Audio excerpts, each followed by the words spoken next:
Vocês já se perguntaram qual a origem do altruísmo? Vocês com certeza já ouviram falar de Darwin, o famoso viajante de Galápagos que estudou diversas espécies de tentilhões e, com suas análises, foi capaz de elaborar uma teoria extremamente importante para a evolução biológica, a seleção natural. Mas calma lá, o que é evolução?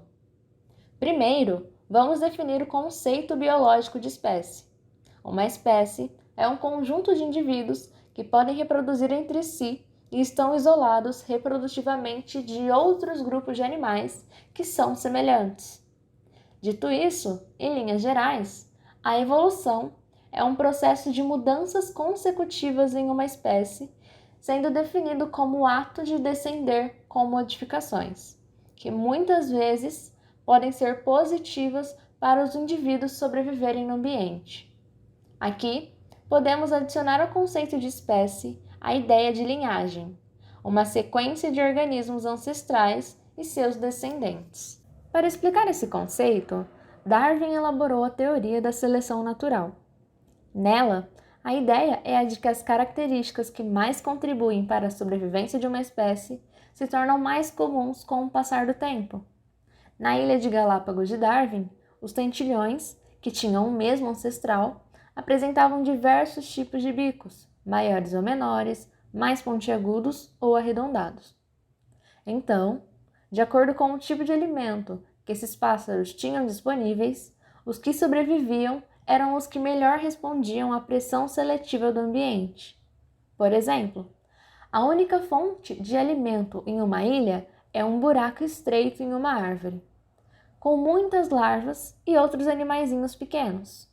Nesse caso, somente os pássaros com bico mais comprido e fino conseguem sobreviver, reproduzir e ocupar aquele espaço. Ainda sobre a seleção natural, existe um conceito chamado fitness, que, diferente do que ocorre na alimentação, fitness para a evolução é conhecido como valor adaptativo, que envolve a viabilidade, o sucesso reprodutivo e a fertilidade de um organismo no ambiente.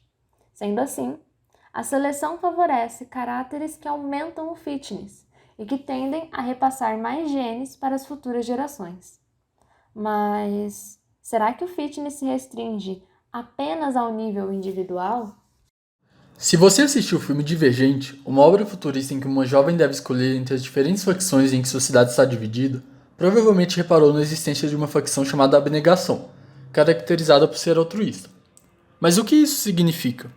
Filosoficamente, o termo altruísmo foi criado no século XIX pelo sociólogo francês Auguste Comte e pode ser definida como a conduta de um indivíduo que considera o bem-estar do outro como fim moral da ação, ainda que esta não seja benéfica para si próprio.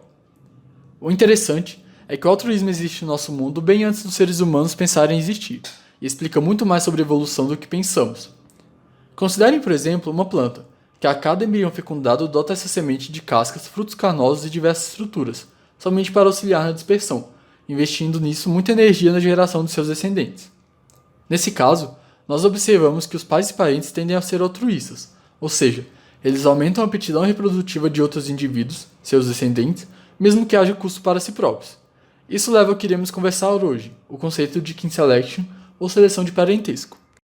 A teoria de kin selection rompe com a ideia de que a evolução é um processo puramente egoísta, em que o indivíduo se preocupa apenas em deixar descendentes diretos.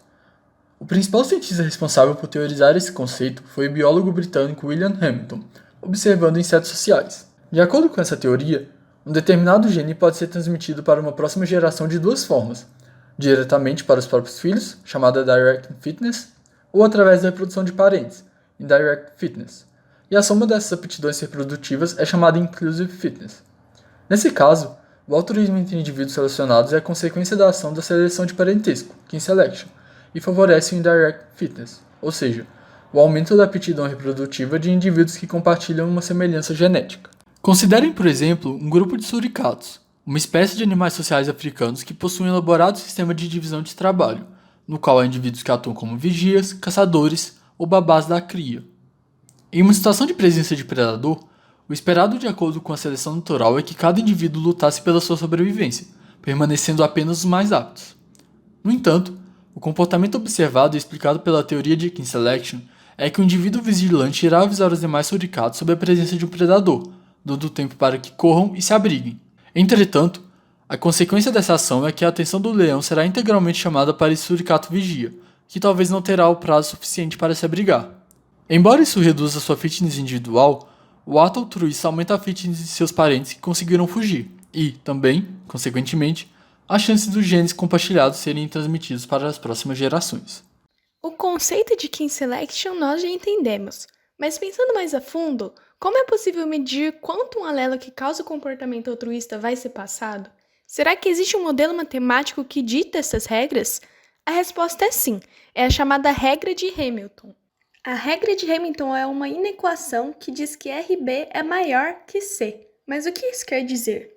No lado esquerdo da inequação temos R, que nada mais é que um número para representar o parentesco. Quanto maior o parentesco entre os indivíduos, maior é a chance de os alelos que eles querem passar adiante estejam presentes.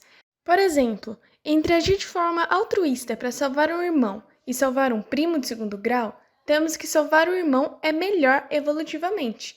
Isto porque é mais provável que ele tenha os genes que eu quero que permaneçam. A nossa segunda variável no lado esquerdo da inequação é o B. Esta letra está se referindo ao grau de benefício que o ato altruísta irá causar, no seguinte sentido: é melhor que eu consiga salvar 6 parentes do que apenas 2, pois terei uma descendência maior. Por último, temos C, na direita da inequação.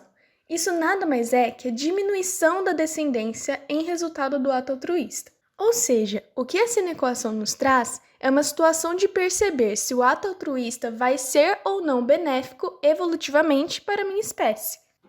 Quando o parentesco e o número de indivíduos que serão salvos é maior do que a diminuição da descendência, resultado, por exemplo, da morte daquele que chamou a atenção para si, os alelos altruístas serão passados. Em resumo, o alelo será espalhado se o comportamento altruísta, mesmo que mate o ator, resulte em maior perpetuação do gene, uma vez que os familiares continuarão vivos. E aí, gostaram de aprender um pouco mais sobre a evolução? Não se esqueça de curtir, comentar o que achou, mandar para aquele seu amigo que ama essas curiosidades e salvar para depois. Um abraço de todos do CSCB e até o próximo vídeo.